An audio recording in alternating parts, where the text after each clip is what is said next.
Hi friends, ഞാൻ doctor Gopika, doctor Basil Somy hospital, Pandikkad, Malappuram ജില്ല, കോഴിക്കോട്, നടക്കാവ്.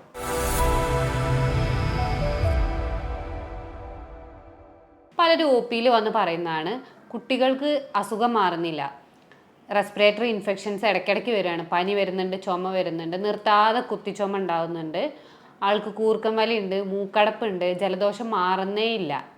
ഇതെന്തുകൊണ്ടാണ്, സ്കൂളിൽ പോകുന്നതുകൊണ്ടാണോ ഇങ്ങനെ വരുന്നതെന്ന് പലരും ചോദിക്കാറുണ്ട്. അപ്പോൾ ഇന്ന് നമ്മൾ വീഡിയോയിൽ നോക്കാൻ പോകുന്നത് എന്താണ് ഇവരുടെ ഈ ഇടയ്ക്കിടയ്ക്ക് ഇൻഫെക്ഷൻ വരുന്നതിൻ്റെ കാരണം. ഇത് നമുക്ക് മാറ്റാവുന്നതാണോ, ഹോമിയോപ്പതിയിലൂടെ ഇതിൻ്റെ ചികിത്സയുണ്ടോ, ഇത് കംപ്ലീറ്റ് ക്യൂർ ചെയ്യാൻ പറ്റുമോ, അല്ല ഒരു പരിധിവരെ നിയന്ത്രിക്കാൻ പറ്റുമോ എന്നുള്ളതാണ്. ഇപ്പോൾ കോമൺലി കണ്ടുവരുന്നത് എന്താ വെച്ചാൽ, ഇടയ്ക്കിടയ്ക്ക് ജലദോഷം വരിക, തുമ്മൽ വരിക, കഫക്കെട്ട് വരിക. അപ്പോൾ ഇത് വരുന്നത് എന്തുകൊണ്ടാണ് വിചാരിച്ചാൽ, എന്തെങ്കിലും തരത്തിൽ പ്രതിരോധശേഷിയിൽ മാറ്റങ്ങൾ വരുമ്പോൾ, ഈ പ്രതിരോധശേഷി നൽകുന്നതിന് വേണ്ടി നമ്മുടെ ശരീരത്തിൽ പല ഗ്രന്ഥികളുണ്ട്. അതുപോലെ തന്നെ ഈ കുട്ടികളെല്ലാം കൂർക്കം വലി ഉണ്ടാവും, അതുപോലെ മുഖത്തിൻ്റെ ഷേപ്പിൽ മാറ്റങ്ങൾ വന്നിട്ടുണ്ടാവും, വായ തുറന്നുറങ്ങുന്നവരായിരിക്കാം. മൊത്തത്തിലുള്ള എല്ലാത്തിൻ്റെയും കാരണങ്ങളല്ല പറയുന്നത്. ഇത് നമ്മൾ ചർച്ച ചെയ്യുന്നത് അഡിനോയിഡ് എന്ന് പറഞ്ഞ അസുഖത്തെക്കുറിച്ചാണ്. അഡിനോയിഡൈറ്റിസ് അതെന്താണെന്ന് വെച്ചാൽ, നമ്മുടെ ശരീരത്തിൽ മൂക്കിൻ്റെ പിറകിലായിട്ട്, അതുപോലെ തന്നെ വായുടെ അറ്റത്തായിട്ട് ഒരു ഗ്രന്ഥി ഉണ്ട്. അഡിനോയിഡ് എന്നാണ് ആ ഗ്രന്ഥിൻ്റെ പേര്. അതിന് നമ്മൾ ഫാരിഞ്ചൽ ടോൺസിൽസ് എന്ന് പറയും. അത് നമുക്ക് നേരിട്ടൊന്ന് നോക്കുമ്പോഴോ കാണാൻ പറ്റില്ല. എക്സ്റേ അല്ലെങ്കിൽ CT അല്ലെങ്കിൽ നാസൽ എൻഡോസ്കോപ്പി ചെയ്യുമ്പോൾ മാത്രമേ ഉള്ളൂ നമുക്കത് വിസിബിൾ ആവുക. അപ്പോൾ ഈ ഒരു ഗ്രന്ഥി എന്തെങ്കിലും തരത്തിൽ ഇൻഫെക്ഷൻ വന്നിട്ട് അതിന് വീക്കം വരുന്ന സമയത്താണ് ഇതിന് അഡിനോയിഡൈറ്റിസ് ഉണ്ടാവുക. ആ അഡിനോയിഡ് ഗ്രന്ഥി വീങ്ങുന്ന സമയത്താണ് നമുക്ക് മൂക്കിലൂടെയുള്ള ബുദ്ധിമുട്ടുകൾ ഉണ്ടാവുക. പക്ഷെ കൂർക്കം വലി എന്നുള്ളത് ഈ ഒരു കാരണത്താൽ മാത്രം വരുന്നതല്ല. കൂർക്കം വലി ഉണ്ടാവാൻ ശ്വാസകോശത്തിലേക്ക് വായു പോകുന്ന സമയത്ത് എന്തെങ്കിലും തരത്തിലുള്ള തടസ്സം, ചിലപ്പോൾ മൂക്കിലുള്ള എന്തെങ്കിലും ഒബ്സ്ട്രക്ഷൻ ആവാം, ഇല്ലെങ്കിൽ അവിടെ ഉള്ളിലേക്കുള്ള പാർട്ടിക്കിളിൻ്റെ പ്രശ്നമായിരിക്കാം, അല്ലെങ്കിൽ അഡിനോയിഡ് ഗ്രന്ഥിയുടെ വീക്കായിരിക്കാം. അത് എന്ത് കാരണത്താലും ആവാം. അപ്പോൾ ഈ അഡിനോയിഡ് ഗ്രന്ഥിയിൽ വരുന്ന വീക്കം ഈ കൂർക്കം വലിക്ക് ഒരു മെയിൻ കാരണമാണ്. അത് നമ്മൾ കിടക്കുന്ന സമയത്ത് ഇതിൻ്റെ പൊസിഷണൽ ചേഞ്ച് വരുമ്പോൾ ചെറിയ മാറ്റങ്ങൾ വീണ്ടും ഉണ്ടാവും. ഇത്തരം ബുദ്ധിമുട്ടുകൾ അനുഭവിക്കുന്നവർക്ക് കൂടുതലായിട്ട് അറിയാം ഇത് രാത്രിയാണ് ബുദ്ധിമുട്ട് കൂടുന്നത്. അതെന്താ വെച്ചാൽ, രാത്രി കിടക്കുന്ന സമയത്ത് ആ പൊസിഷൻ ചേഞ്ച് ആകുമ്പോൾ ഒന്നും കൂടി ഒരു അടവ് വരുന്നതാണ്. അപ്പോൾ ആ വായുവിന് ബുദ്ധിമുട്ടുണ്ടാകുന്നതാണ്. അപ്പോൾ ഈ വായു സഞ്ചാരമുള്ള പാസേജിൽ അഡിനോയിഡ് ഗ്രന്ഥി വീങ്ങുന്ന സമയത്താണ് ഈ അഡിനോയിഡ് നമുക്കൊരു ബുദ്ധിമുട്ടായിട്ട് തോന്നാം. ഇത് നോർമലി എന്ന് പറഞ്ഞു കഴിഞ്ഞാൽ ഒരു 16 അല്ലെങ്കിൽ 14-16 വയസ്സ് ആ സമയം വരെ അഡിനോയിഡ് ഗ്രന്ഥി ഒന്ന് വലുതാവുകയും അത് കഴിഞ്ഞു കഴിഞ്ഞാൽ അതിൻ്റെ നോർമൽ സൈസിലേക്ക് അത് വന്നു കഴിഞ്ഞ് പിന്നീട് ഇത് കാരണം ഒരു ബുദ്ധിമുട്ടുകളും ഉണ്ടാവില്ല. ഇതെല്ലാ കുട്ടികളിലും ഉള്ളൊരു ഗ്രന്ഥിയാണ്.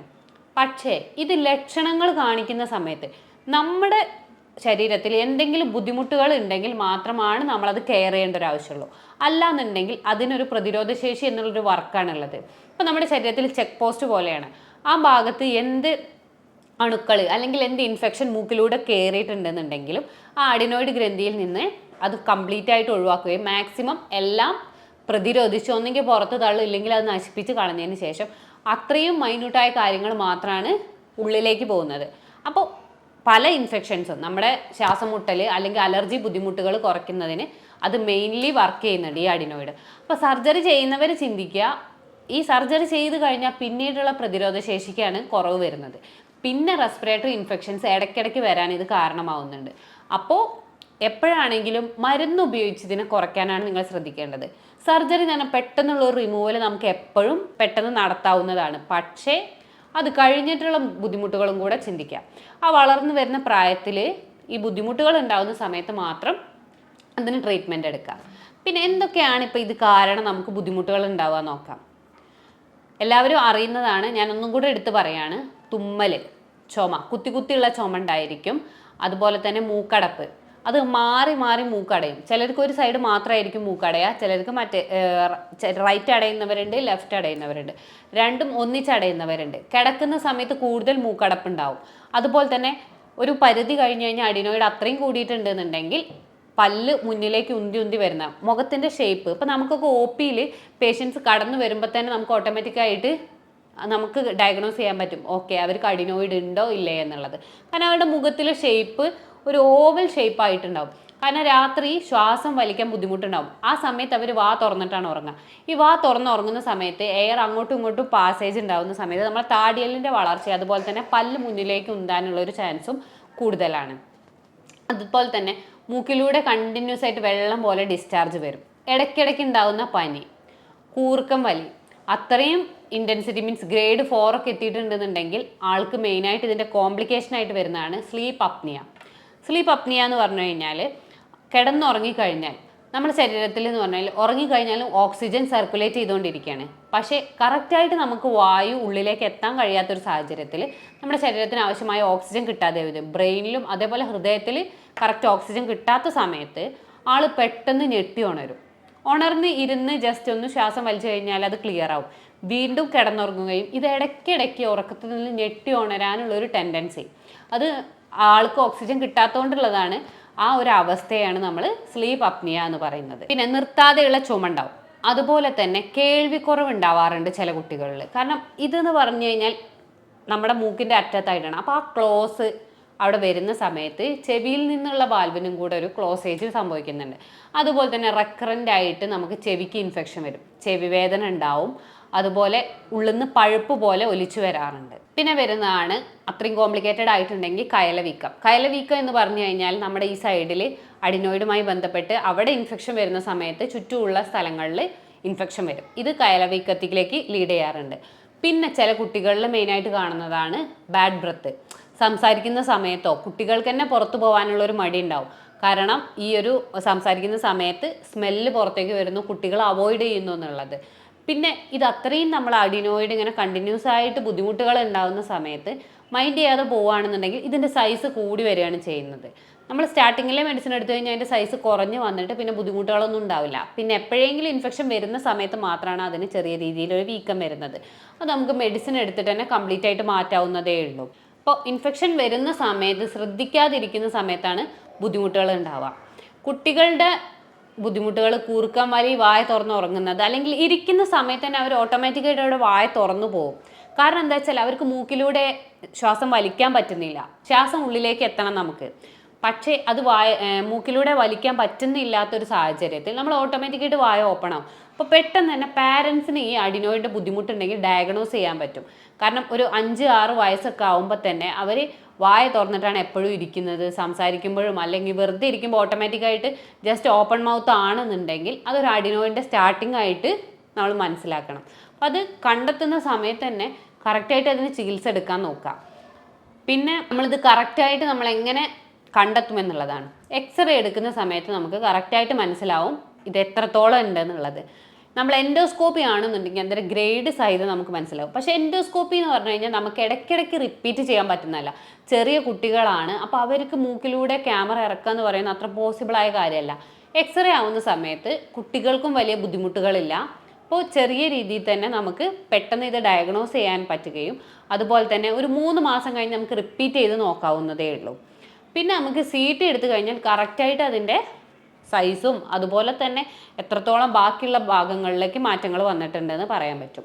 പിന്നെ ഈ അഡിനോയിഡിൻ്റെ സർജറി ചെയ്ത് കഴിഞ്ഞാൽ നമുക്ക് സൈനസൈറ്റിസിൻ്റെ ബുദ്ധിമുട്ട് കൂടുതലായിട്ട് വരാനുള്ളൊരു ചാൻസ് ഉണ്ട്. അതുപോലെ തന്നെ ബ്രോങ്കൈറ്റിസ്. കാരണം എന്താ വെച്ചാൽ ഞാൻ ആദ്യം പറഞ്ഞു ഇതൊരു പ്രതിരോധ ശേഷിക്കുള്ളൊരു അവയവമാണെന്ന്, ഒരു ലിംഫാറ്റിക് ഗ്രന്ഥിയാണ്. അപ്പോൾ ഇത് എടുത്ത് കളയുന്ന സമയത്ത് ഇവിടെ അങ്ങോട്ട് പോകുന്ന ഇൻഫെക്ഷൻസ് നെക്സ്റ്റ് പാർട്ടിലേക്ക് ഇൻഫെക്ഷൻ വരാനുള്ളൊരു ചാൻസ് ഉണ്ടാക്കുക ചെയ്യാം. കാരണം അവിടെ പ്രതിരോധിക്കാൻ ആരുമില്ല. ഇപ്പോൾ നമ്മളൊരു എക്സാമ്പിൾ പറയുകയാണെന്നുണ്ടെങ്കിൽ, ഇപ്പോൾ ചായ അരിക്കുകയാണെന്നുണ്ടെങ്കിൽ ചായ അരിക്കുമ്പോൾ ആ അരിപ്പ് അവിടെ ഉണ്ടെങ്കിൽ മാത്രമാണ് ചായയുടെ പൊടി അതിൽ തങ്ങി നിൽക്കുകയും ചായ ചണ്ടി നമുക്ക് കിട്ടുകയും ചായ പ്ലെയിൻ ആയിട്ട് കിട്ടുകയും ചെയ്യുന്നു. ഇതുപോലത്തെ ഒരു ഫംഗ്ഷനിങ് തന്നെയാണ് അഡിനോയിഡിനുള്ളത്. പക്ഷേ അങ്ങനെ അവിടെ ഒരു അരിപ്പ പോലത്തെ സാഹചര്യം ഇല്ല എന്നുണ്ടെങ്കിൽ ആ ഇൻഫെക്ഷൻ ഉള്ളിലേക്ക് വരികയാണ് ചെയ്യുക. അപ്പോൾ ഈ കാര്യങ്ങൾ കറക്റ്റായിട്ട് ശ്രദ്ധിക്കാം. പിന്നെ നമ്മൾ ഹോമിയോപ്പതിയിൽ എന്ന് പറയുന്നത് നമുക്കൊരു 4-5 മാസം, ഒരു മിനിമം 3 മാസം കൊണ്ട് തന്നെ നമുക്ക് നല്ല രീതിയിലുള്ള റിസൾട്ട് കിട്ടാറുണ്ട്. ഒരു 3rd ഗ്രേഡൊക്കെ ആണെങ്കിൽ നമുക്ക് കംപ്ലീറ്റ് മാറ്റം തന്നെ നമ്മൾ മെഡിസിൻ കൊണ്ട് കിട്ടും. പിന്നെ പതുക്കെ ലക്ഷണങ്ങളാണ് ആദ്യം കുറഞ്ഞു വരിക. നമ്മൾ സിംറ്റമാറ്റിക് ട്രീറ്റ്മെൻറ്റാണ്. എന്തൊക്കെയാണോ ലക്ഷണങ്ങളുള്ളത് അതിനനുസരിച്ചാണ് നമ്മൾ ട്രീറ്റ്മെൻറ്റ് തരാം. അപ്പോൾ ആ ലക്ഷണങ്ങൾ പതുക്കെ കുറഞ്ഞു വരികയും അതിനോടനുബന്ധിച്ച് ഇതിൻ്റെ സൈസ് കുറയാനുള്ള അല്ലെങ്കിൽ അഡിനോയിഡ് ഗ്രന്ഥിയുടെ വീക്കം കുറയാനുള്ള മെഡിസിൻസാണ് നമ്മൾ തരാം. അപ്പോൾ ഹോമിയോപ്പതിയിൽ നോക്കുമ്പോൾ നിങ്ങളുടെ മാനസികമായും അതുപോലെ തന്നെ ശാരീരികമായ എല്ലാ ലക്ഷണങ്ങളും കണക്കിലെടുത്തതിന് ശേഷമാണ് നമ്മൾ ട്രീറ്റ്മെൻറ്റ് നൽകുന്നത്.